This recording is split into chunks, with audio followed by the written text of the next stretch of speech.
안녕하세요. 오늘의 헤드라인, 오늘의 화두, 생각을 생각하는 김관상TV의 김관상입니다. 오늘이 며칠이죠?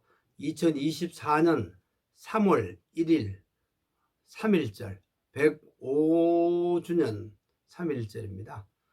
먼저 오늘 헤드라인 뉴스 정리합니다.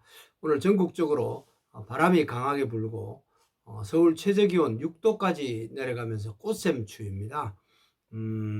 바람 때문에 서울이나 중부지방 체감온도 영하 10도까지 내려간다네요.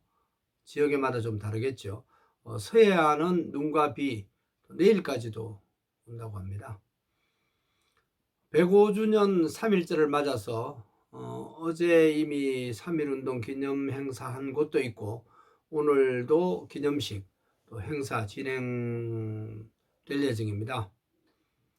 총선 40일 전입니다. 딱 40일 남았습니다. 어제 선거구 획정 41일 전에 뒤늦게 확정됐습니다. 비례대표 한 자리 줄이고 또 전라북도는 10자리 그대로 10개 그대로 유지하기로 했습니다. 300명 그대로 유지됐고요. 지역구 254군데 비례 46석으로 이렇게 조정됐습니다. 서울 한 자리 한 선거구가 줄어들었고 경기 인천은 한 자리씩 선거구가 늘어나게 됐습니다. 큰 차이가 없는 것 같습니다. 300명을 얼마나 더 줄일 건가 문제였는데 안타깝네요. 이른바 쌍특검법 국회에서 어제 예상대로 부결됐습니다. 3분의 2 이상 찬성을 얻지 못했습니다. 서울대병원, 세브란스 병원 같은 몇 군데 병원의 병원장들이 전공의들에게 병원으로 돌아오라고 이렇게 어제 또 당부도 하고 있습니다. 그러나 어제까지 정부가 원하는 반응 거의 없었습니다. 미미한 성과만 있는 것 같습니다. 4월 동안 휴일이 끝나는 다음 주 월요일 3월 4일부터 정부는 법대로 고발 조치할 것 같습니다. 국민의힘 총선 후보 비례대표로 이제 여성 또 청년 층 배려하겠다고 밝혔고요. 더불어민주당은 좌장격인 홍영표 의원 탈당할 것 같네요. 조국 신당 이름 조국 혁신당으로 변경했습니다. 한동훈 국민의힘 비상대책위원장, 이재명 더불어민주당 대표와 1대1 텔레비전 생방송 할 용의가 있다 이렇게 제안했습니다. 이루어질지 궁금하네요. 윤석열 대통령 국회에서 임명동의안이 통과된 신숙희 엄상필 신임 대법관 임명동의안 제가해서 이분들이 이제 대법관 로서 일하게 됐습니다. 내일부터 이제 이번 월요일 내일 다음 월요일부터겠네요. 늘봄학교 지원본부 가동됩니다. 2026년부터는 전국으로 확대될 예정인데 아직도 보완될 문제가 꽤 있다네요. 우리나라를 포함해서 지구촌에서 오늘 어떤 일이 일어났는지 알아보고 오늘의 화두를 찾아보는 시간입니다. 오늘의 화두로 원수 나라도 우리가 중국이나 일본 때문에 어려움을 많이 겪었죠. 또 개인적으로 여러 가지로 우리 주위에 원수가 적지 않습니다. 원수로 우리가 보는 사람들, 이런 분들을 어떻게 상대하는 것이 바람직한 지혜인가, 이런 말을 던져봅니다.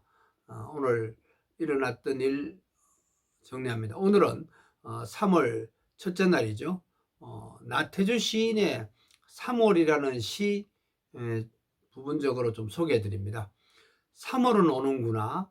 2월을 이기고 추위와 가난한 마음을 이기고 넓은 마음이 돌아오는구나. 돌아와 우리 앞에 풀잎과 꽃잎의 비단 방석을 까는구나. 이렇게 시를 썼습니다. 나태주 시인. 2월을 밀어냈다, 이겼다. 또 추위와 가난한 마음도 이겼다. 이렇게 시를 썼네요. 3월은 영어로 마치죠. 로마 신화의 그 군대의 신 마즈, MARS, 마즈는 달이란 뜻이죠. 그리고 스프링, 봄이라는 스프링은 도약한다, 약동한다, 뛴다 이런 의미죠. 오늘은 3.1절 기미 독립선언일입니다.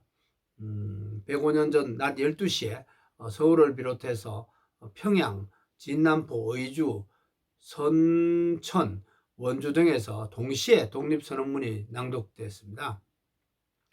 서울에서는 민족대표 33명이 태화관에서 독립선언의 취지를 밝히고 일본 경찰, 종로경찰서에 자수했습니다.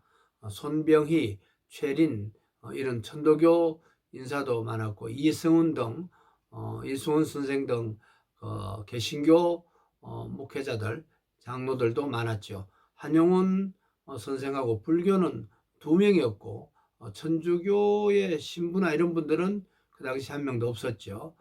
탑골공원에서는 그때 학생들이 독립선언서를 낭독했습니다. 만세 시위는 5월까지 계속 이어졌습니다. 1542차례로 집계되고 있네요. 참가 인원은 연인원이겠죠. 202만 3천여 명, 숨진 사람이 7,509명이나 됐습니다. 다친 사람이 15,961명. 엄청났네요. 일본 측 발표로 방화로 불탄 교회가 47군데나 됐다고 합니다. 일본 측 발표입니다.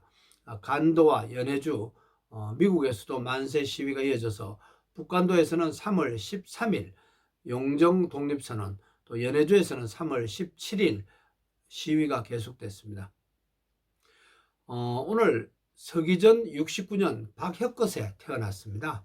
삼국 유사에 이제 기록이 나와 있는데 붉은 알 한 개가 있어서 알을 깨니까 용모단정한 사내아이가 나왔고 몸에서 광채가 났다. 새와 짐승이 춤추면서 천지가 진동했고 해와 달이 청명해져서 이름을 혁거세로 지었다. 이런 내용이 삼국 유사에 나와 있습니다. 1923년 오늘 소파 방정환 선생이 우리나라 최초의 어린이 잡지 어린이를 창간했고 어린이라는 말도 방정환 선생이 오늘 처음으로 만들어서 쓰기 시작했습니다. 소중한 분이시죠. 소중한 일이고요. 1947년 오늘 좌익은 3.1운동을 남산에서 했고요. 또 우익은 서울운동장에서 3.1절 기념식 개최한 뒤에 충돌이 있었습니다. 같은 날 1948년 오늘 하지 주한 미군 사령관이 5월 9일 총선거를 실시하겠다고 발표했죠. 그러나 5월 10일 날 선거가 있었습니다. 1960년 오늘 파고다 공원에서 3.1 독립선언 기념비 공사 시작됐습니다. 1979년 오늘 윤보선, 함석헌, 김대중, 문익환, 함세웅 등 제야 인사들이 민주정부 수립을 위해서 3.1 구국 선언을 발표했습니다. 또 1995년 오늘 낮 12시였죠. YTN을 포함해서 20개 케이블 방송이 개국됐습니다. 저는 그때 YTN 기동 취재부장으로 생방송하는 주조정실에서 그 감격적인 순간을 맛봤습니다. 24시간 뉴스만 방송하는 국민 한국의 CNN을 지향했죠. 2012년 오늘 12년 전이네요. 서울의 시내버스 정류장에 담배를 못 피우도록 전면 금연 조치가 실시됐습니다. 오늘은 3월 1일입니다. 성경 3장 1절 한 군데 찾아봤습니다. 시편 3편 1절입니다. 여호와여 나의 대적이 어찌 그리 많은지요. 일어나 나를 치는 자가 많으나이다. 많습니다. 이런 내용입니다. 아들 압살롬이 구테타를 일으켜서 권력을 잡았습니다. 그래서 다윗이 하나님께 참 대적 원수가 너무 많다. 이런 하소연을 하는 기도 내용입니다. 우리나라를 오랫동안 괴롭힌 중국, 또 일제강점기 때 우리나라를 힘들게 했던 일본, 어떻게 보면 원수 같은 나라입니다. 원수에 대해서 어떻게 우리가 접근을 해야 될까요? 우리를 미워하는 사람도 있고 싫어하는 사람도 있습니다. 이런 분들을 위해서 가장 바람직한 것은 그분들을 위해서 기도해주고 그 나라를 위해서 기도하면서 참 조물주의 긍휼이 그 나라와 그 지도자와 그 사람들에게 긍휼이 넘치도록 불쌍히 여겨 주시도록 기도하는 것, 이게 우리 가장 바람직한 거 아닌가. 그래서 예수 그리스도는 원수를 사랑하라. 좀 쉽지 않죠. 사랑한다는 거의 첫 단계는 불쌍히 여겨달라고 조물주에게 기도하는 거 아닌가. 이런 의연한 태도, 오늘의 화두로 정리합니다. 건강하시고 평안하세요. 고맙습니다.